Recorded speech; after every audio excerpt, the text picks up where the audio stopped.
छत्तीसगढ़ में पिछले 24 घंटे में 9,717 नए कोरोना के मरीज मिले हैं। छत्तीसगढ़ में पिछले 24 घंटे में 199 मरीजों की मौत हुई है। अब तक 8,73,060 संक्रमित छत्तीसगढ़ में मिल चुके हैं, तो वहीं अब तक 10,941 मरीजों की मौत हुई है। छत्तीसगढ़ में कल 12,440 मरीज स्वस्थ होकर डिस्चार्ज हुए। छत्तीसगढ़ में अब तक 7,40,283 मरीज स्वस्थ हुए हैं। इसके साथ ही छत्तीसगढ़ में अब एक्टिव मरीजों की संख्या 1,21,836 पहुंच गई है। रायगढ़ में सबसे ज्यादा 847 नए मरीज मिले, तो वहीं रायपुर में 509 और बिलासपुर में 566 नए केस सामने आए।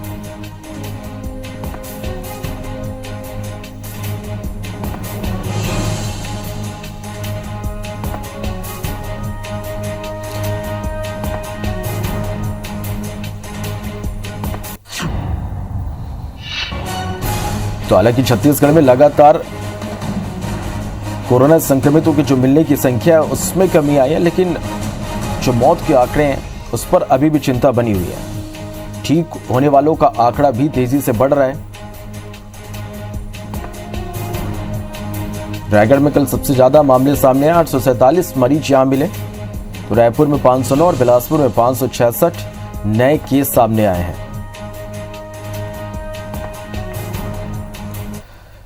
बड़ी खबर रायपुर से, जहां छत्तीसगढ़ प्रदेश भाजपा किसान मोर्चा की आज वर्चुअल बैठक होगी। शाम 6 बजे भाजपा किसान मोर्चा के राष्ट्रीय अध्यक्ष राजकुमार चाहर ये बैठक लेंगे। बैठक में संगठनात्मक चर्चा के अलावा संक्रमण काल में किसान मोर्चा द्वारा किए गए कार्यों समेत के महत्वपूर्ण विषयों पर चर्चा होगी। तो छत्तीसगढ़ प्रदेश भाजपा किसान मोर्चा की आज वर्चुअल बैठक होगी। शाम 6 बजे भाजपा किसान मोर्चा के राष्ट्रीय अध्यक्ष राजकुमार चाहर ये बैठक लेंगे। बैठक में संगठनात्मक चर्चा के अलावा संक्रमण काल में किसान मोर्चा द्वारा किए गए कार्यों समेत कई महत्वपूर्ण विषयों पर चर्चा होगी।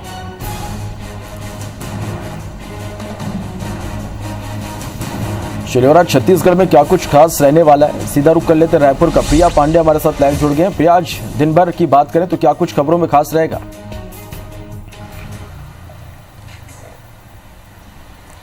बिल्कुल, लगातार संक्रमण के जो मामले हैं वो घट रहे हैं और आज उस पर जो है एक राहत की बात मानेंगे श्रवण हम कि 9,000 के आसपास जो है मामले सामने आए हैं और डिस्चार्ज होने वालों के जो आंकड़े हैं वो 12,000 को पार कर चुके हैं, यानी कि लगातार रिकवरी रेट बेहतर हो रहा है। रिकवरी रेट बेहतर होना कहीं ना कहीं एक राहत की बात हो जाती है, क्योंकि जब प्रदेश में संक्रमित से ज़्यादा डिस्चार्ज होने लगते हैं तो हालात में सुधार देखने को मिलते हैं। और हम देख रहे हैं कि राजधानी रायपुर या दुर्ग जिले की बात करें तो जो त्राही मची हुई थी वो स्थिति अब कहीं ना थोड़ी हो रही है। हालांकि चिंता की बात अभी भी यही बनी हुई है कि ये संक्रमण ग्रामीण क्षेत्रों में पैर पसार रहा है और वहाँ पर कंट्रोल किस तरीके से किया जाए, क्या कुछ प्लानिंग वहाँ के लिए की जाए, इस पर अभी बहुत कुछ खास नहीं हो पाया। स्वास्थ्य मंत्री टीएस सिंहदेव ने ज़रूर ये बात कही थी कि ग्रामीण क्षेत्रों में किस तरीके से कंट्रोल किया जाएगा, उसके लिए फिलहाल एक यही नीति है कि वहाँ जागरूकता फैलाई जाए। जागरूकता संक्रमण को लेकर, जागरूकता किस तरीके की सोशल डिस्टेंसिंग का पालन करना है या कोरोना को लेकर जो नियम है उस पर बात करने को लेकर फिलहाल ग्रामीण क्षेत्रों में जो संक्रमण फैल रहा है उसको किस तरीके से काबू किया जाए, इसके लिए कोई बहुत अच्छी नीति नहीं है। और इस वक्त इसी तरीके की नीति की ज़रूरत है, क्योंकि शहरी क्षेत्र में स्वास्थ्य व्यवस्थाएं बेहतर होती हैं और ग्रामीण क्षेत्रों में स्वास्थ्य सुविधाएं लोगों तक पहुंचने में काफ़ी समय लगता है। छत्तीसगढ़ जो कि आदिवासी इलाका है, यहाँ पर बहुत जंगल का भी क्षेत्र है, वहाँ भी संक्रमण के मामले लगातार सामने आ रहे हैं।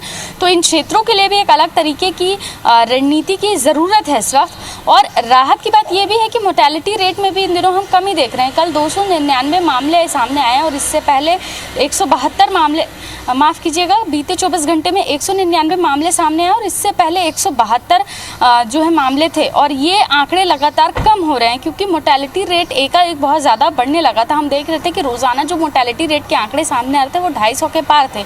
अब इसमें थोड़ी कमी देखने को मिल रही है और ये राहत की बात है। इसके अलावा आज भारतीय जनता पार्टी के किसान मोर्चा जो है वो बैठक लेने वाली है।